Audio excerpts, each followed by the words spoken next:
Hey friends, this is the Mrs. Wolfie from Our Half Acre Homestead, and after 2 pie disasters this weekend, it's time I made Howie a proper pumpkin pie because he's jonesing.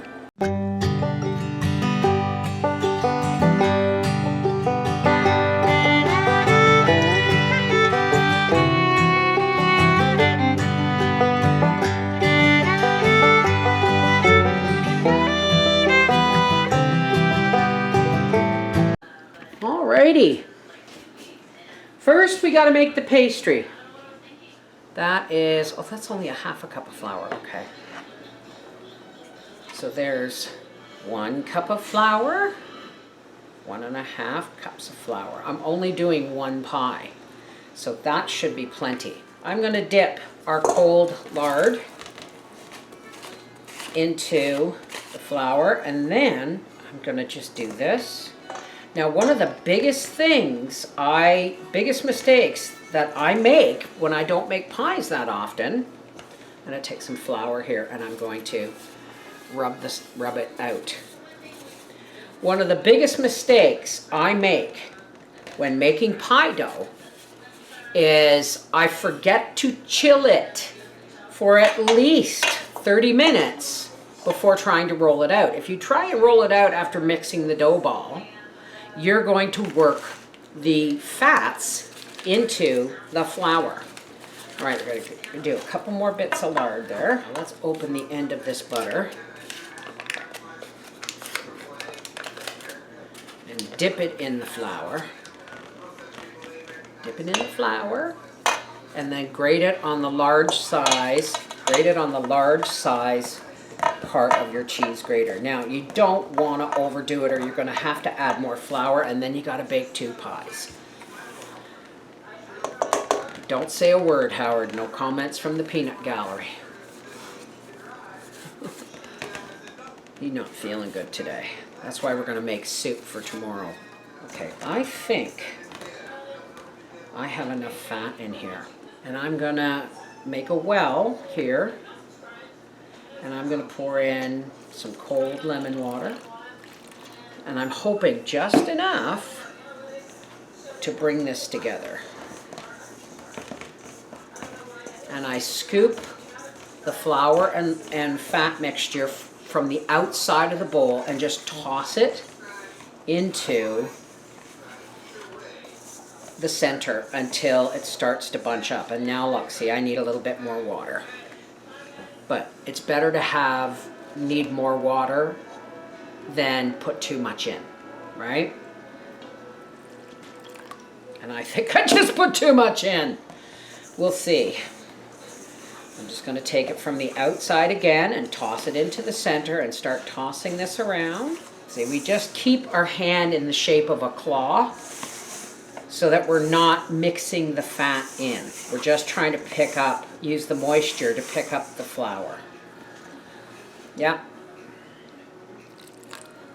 1/2 to 3/4 cup until you get the texture you want. Everybody asks me for measurements.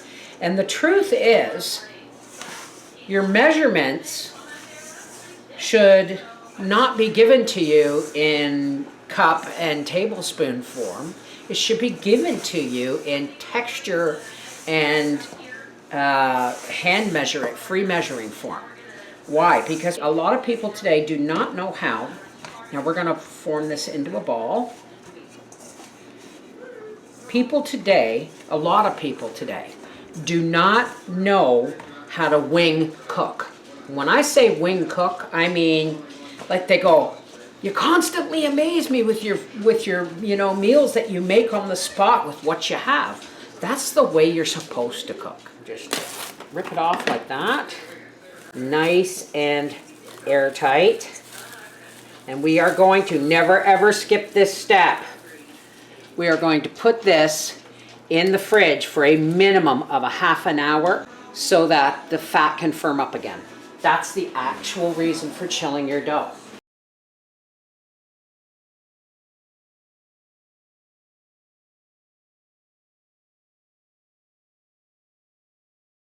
the pumpkin's pretty watery. The pumpkin's pretty watery, so the sour cream will help with the thickness of the pie. So you don't have to use as many eggs. Normally I would put 3 in this.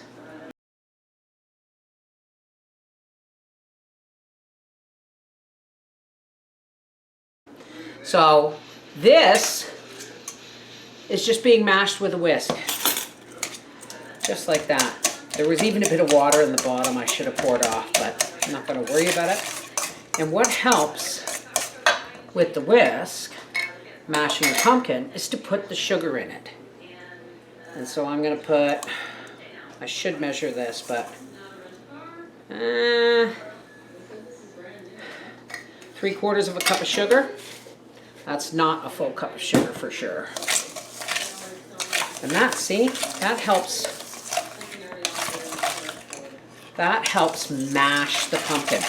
Canned pumpkin is so easy to just drop in a bowl and puree with a whisk. Ever tasted pumpkin?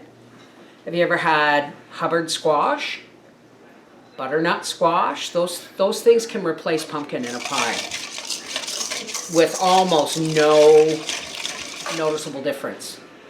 Howie never notices, do you, dear? I never know what I get from one day to the next. He never knows what he gets from one day to the next. So I'm going to put in about a tablespoon or 2 teaspoons of molasses. This is the first time I've ever got molasses in something other than a cardboard carton. And that will help. Now before we put in our sour cream and our eggs, we're going to do our spices. So I'm going to put in about 2 teaspoons of cinnamon. Now, I'm just telling you what the measurement is. I'm not actually measuring it. I'm just using a plain old kitchen spoon. And I'm going to put in about 1/3 of a teaspoon of ginger. About 1/8 of a teaspoon, just a little bit. One thing Howie said, he never liked pumpkin pie, and then I made him one. Were all homemade pumpkin pies you associated with and how spicy they were. And a 1/4 teaspoon of allspice. So, in my homesteading book, you get my recipe for making pumpkin pie spice.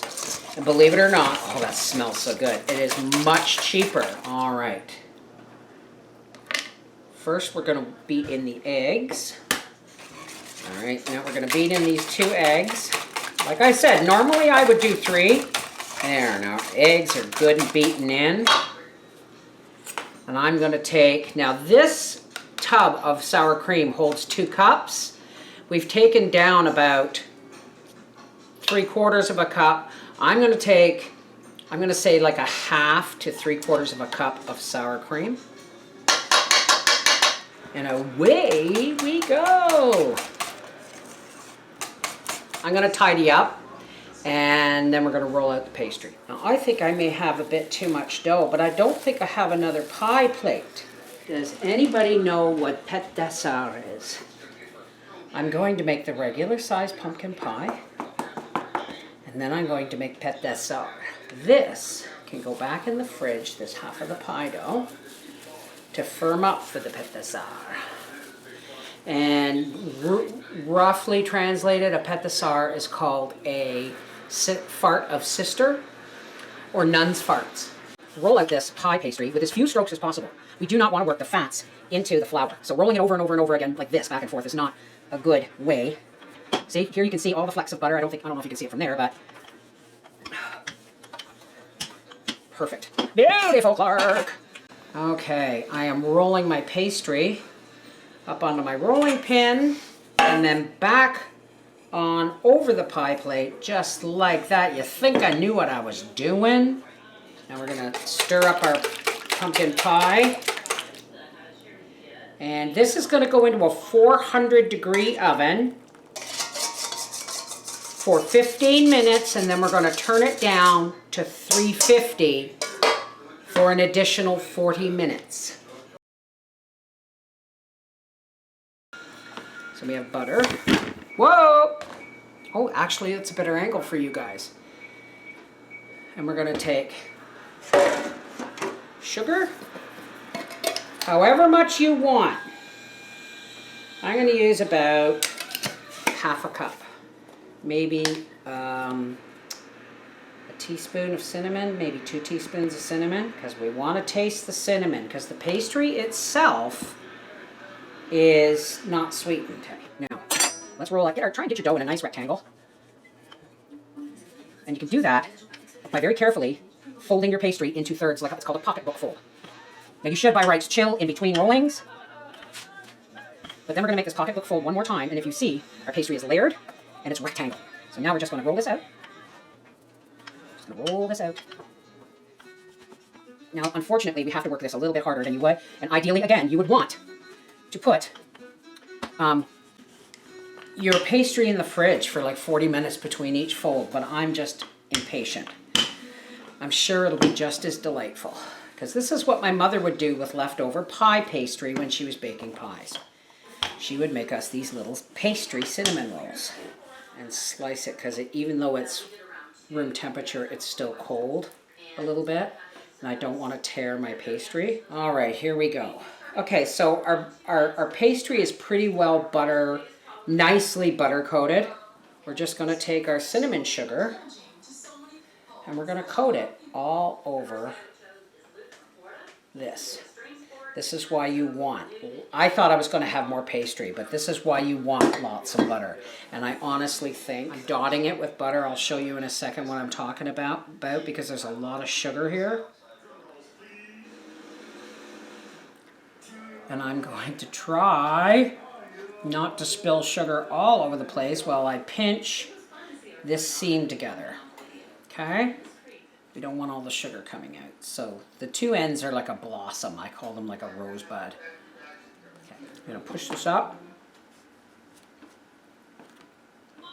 Now these are not the traditional pâte d'essar that you get in the, that's just rolled pastry with cinnamon sugar. I'm using a lot of extra sugar and cinnamon and butter. And now I'm going to take a pecan and I'm going to just stand a pecan, the pastry like that, depending on how thick it is. It might be a half a pecan, see? Gracie, there's nothing here for you, I promise. I know, the big eyes, eh? Now, I'm going to take the leftover sugar that poured out while I was cutting them, and I'm going to put them on top. Oh, look at our timing, is almost perfect. These are going into a 350 degree oven because I'm turning that oven down now that my pie has had its 15 minutes. And we'll see you when they come out. Yeah, I hear you. Look at these. And when these cool down, that's going to be candy. Ooh, ow. That's going to be candy on the tray in between them. Yummy! Let's take Papa his pecan pâte d'essar. I did say please. I just said I don't want to sit up. Just? Does it got apples in it? No, pecans. Oh. Mushy. No kidding.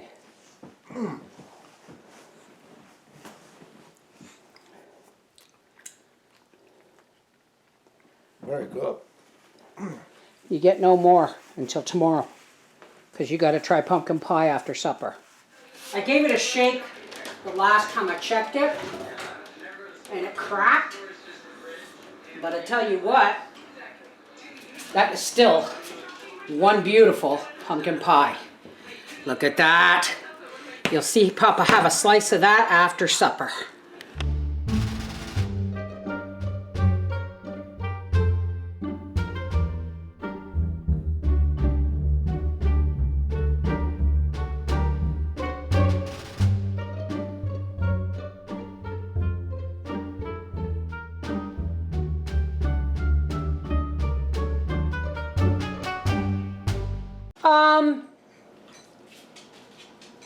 Pie's good.